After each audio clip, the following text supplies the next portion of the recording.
You're such an asshole. How you guys doing? AnselConsulting.com. Dear Aaron, I've been shopping for mortgages lately. I'm shocked that interest rates are so low, 2.99% for a fixed 1-year term mortgage, barely at inflation level. Banks are begging to loan you money. This is insane. Is money too cheap? Is credit too easy? From where I come from, hard work and saving grows prosperity, not debt. I find this cheap money situation very worrisome. Your take on this? All right, well, there's a couple things affecting this. One, our economy is not growing that much. Now that's, I'm not even going to say it's slightly. It's not slightly. When Trump busts GDP, when the American people, with the help of the government getting out of the way, breaks GDP above 3% real GDP growth for like a solid year, then I'll believe we're actually investing. But what we have had is a big push towards socialism, a big push towards parasitism and consumer spending, which isn't necessarily parasitism outright, but when you borrow money, it is. And that's how we get the economy growing. It's spend, spend, spend, classical Keynesian economics, and borrow money and multipliers and all that other stuff. But there's this psychological component to the economy that I don't think any economist really consider. I don't see it written up anywhere. And that is that you have to have faith in the future of the economy, both as employees and employers, entrepreneurs and investors, and rank-and-file workers. And what you have is two things that have basically destroyed or really lessened any excitement about the future of the United States. One, an anti-free market, anti-capitalism, anti-American brainwashing propaganda campaign that is now effectively 3 generations old, where capitalism and this is evil and greedy and bad. Kids are pissing away trillions of dollars on worthless degrees that don't produce any real, not investments, they're hobbies, again, consuming versus investment. And then two, you have the financial crisis, which has really scared companies and people from either investing or spending. So you throw in regulation, you throw in Obama, you throw in the anti-profit, the anti-corporation brainwashing that Americans have received, and the media propagates, and academia propagates. Companies are very reluctant to invest in the United States. So when a company is looking at, okay, we have some profits, or interest rates are very low as well, we can take these profits and proceeds and build a plant over here. We can build a factory. Oh wait, in the United States where labor costs are super high, and it was very obvious where, what was it, Washington State and Obama made it, the National Relations Board made so Boeing couldn't set up another, you're not really the owner of the factory, I think I'm going to invest it over in Mexico instead. And then, where was I going with that? Or you borrow the money and it's very cheap. We could set up another plant. There's risks involved with that too. So whether we borrow the money or use our own profits, what we could do to help improve our stock options is buy back shares. And so what that does is it drives the price up of stocks because there's less stocks out there, not to mention buying trillions of dollars worth, and corporations have been doing this for the past 10 years, buying trillions of dollars worth in buybacks, drives the stock price up. So that's good for everybody except workers, except for wages, because there's no demand for new employees. They didn't invest, they just bought back their shares. They consumed. Same thing with American consumer. Well, we bought this. Okay, you might employ one additional person at Ford Motor Plant, but you didn't build a new factory, you didn't build a new facility, because it's not investing, it's just consumer spending. Just let me regather myself. There's interesting something, blah, blah, blah, money to achieve that. So in other words, there's not, aside from maybe repurchasing shares or maybe some additional consumer spending, there's not a huge demand to borrow money.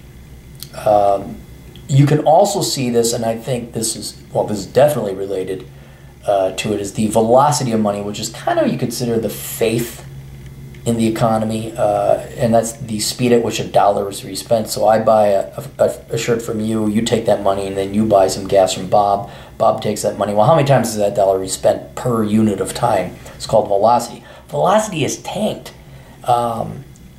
In part because we're scared of the financial crisis, but in part because there's not a lot to invest in. Why would you invest? So that's both a consumer and investment. Point is, people are spending their money less frequently.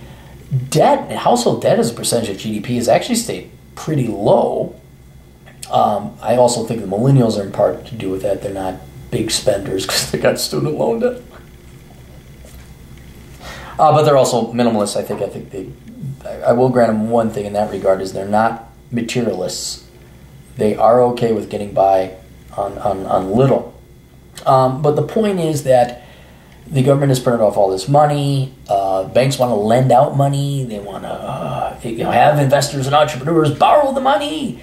And at most they can do is get people to borrow for houses, cars, and maybe some credit card debt. But there's not this huge demand because the economy isn't booming. Nobody has faith in the economy either to invest or to spend, either because once bitten, twice shy from the housing crisis, and then also I think consuming differences, consumer behavior changes in the millennials and Gen Zers. Let's not forget student loan debt, which really puts a crimp on spending patterns for millennials and Gen Zers.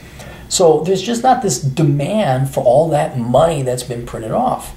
And you would say, well, what about inflation? Well, inflation, you need velocity to have inflation kick in. And on top of it, foreigners are buying all of our excess surplus dollars. We export it. I'm not going to bore you with that. That's the world reserve currency. So the larger point is that we don't see inflation. Interest rates are very low because basically the banks are awash. I remember, what was it? The bank I was with I think they refused to take depositors anymore. Because they say, we have, because you gotta store the deposit, there's expenses associated with managing a depository account, be it checking or savings or CD.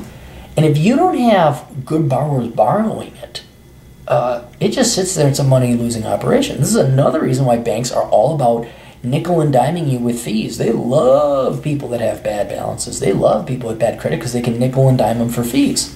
So the traditional instance of banks pay out 2% on the savings account and lend it out at 5%, that's still there. That's still banking. But there's so little investment demand to borrow money that interest rates are very low. So all this extra money then goes into your assets, things that you borrow for, tuition, housing.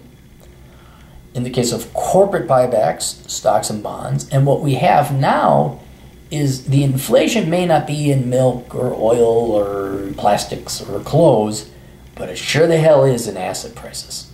This is why housing prices are sky high again. This is why tuition is super high. Anything we borrow money for has gone up in price. Not value, price.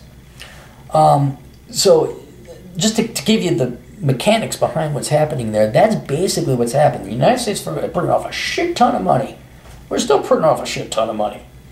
And normally it would cause inflation, but we export our dollars overseas.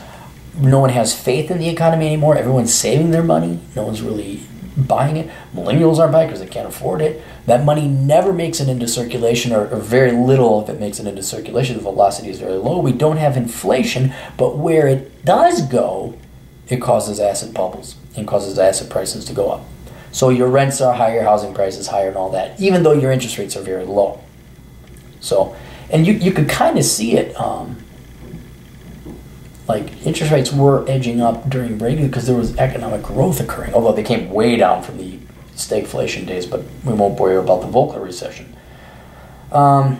Is money too cheap? I would say it is, because this really doesn't have to do with the supply and demand balances in the debt markets, but also artificial interest rates, meaning the federal funds rate, Federal Reserve, the interest rate. A lot of other private sector interest rates are based on the federal funds rate. So even though it shouldn't be, it should be based on market demand. It's based on this arbitrary, no, it's not arbitrary, but the federal government has put this very low, the federal funds rate, artificially low. And so a lot of revolving HELOC, other types of debt instruments, their interest rates are based off of that. So that's another reason that, but in general, yes, money is too cheap. Is credit too, yes, credit is too easy. It's not as easy as it used to be back in the housing bubble days, but it's getting easier. From where I came from, hard work and saving grows prosperity, not debt. Right, hard work and savings does that and not debt, because you don't have this extra money floating around. I find this cheap money situation very worrisome, as you should. Basically, the millennials have been priced out of every asset class, and the only one they were able to buy is one they had to mortgage their futures for, and that was education. You can get into some houses. They're getting into houses that are overinflated. Some of them may invest in their 401ks, IRAs. Again, overinflated. Dividend yields are not even 2%. But they got screwed on tuition. At least the stock pays a dividend. At least the house you live in. But your bachelor's degree in women's studies or communications or dramaturgy, which is a real degree, look it up, Worthless Degree Awareness Month, that has no value. Banks can't collect that for collateral. The one thing they blew it on wasn't a house or tools or even hookers and blow. It was a completely worthless, shitty degree. So that's my take on it. So yeah, you are correct. But look, if you're in the market to buy a house and it's going to be cheaper than rent, or it's just, you want to, interest rates are real low. There's still some good deals out there with housing. You got to be in the right housing market. Got to find the right house. Helps if you have some carpentry skill. But yeah, the banks are begging to loan you out money. It's just that where you're going to get a rate of return. And we are not investing. We're merely borrowing money to buy assets, and that drives up prices. And the only assets people are really interested in buying are corporations buying back their shares, us buying through 401ks, IRAs, more shares, housing, and tuition. And that's why those things are very sky high. But I don't want to bore the common lemmings about why prices are so high. And I get a kick out of, the value of my house went up. No, the value of your house did not go up. Money flooded that market. That's not the value. Because it's going to increase your rents down the road. And if you want to buy a new, you could sell your house, but you got to buy another house for the exact same price. You did not increase in value. All right, that's it. Check out my book, Bachelor of Head Economics. You can read through that. You can learn all about practical functional economics for both boys and girls, but it's skewed towards men because everything else is written for women. It's the only book written for men on economics. That's sexist. Yes, it is. It is very sexist. Just like Oprah is only for women. Horrendously sexist, but I'm okay with it. We're allowed to have diversity, aren't we? Check out the Older Brother podcast. Check out the Clary podcast. 2 podcasts on the same RSS feed. Just search the Clary podcast. You'll find them both. Go to olderbrother.com if you want the archive and check out what we're doing over there. Patreon.com/AaronClary. All the links down below. See you guys later. Toodles.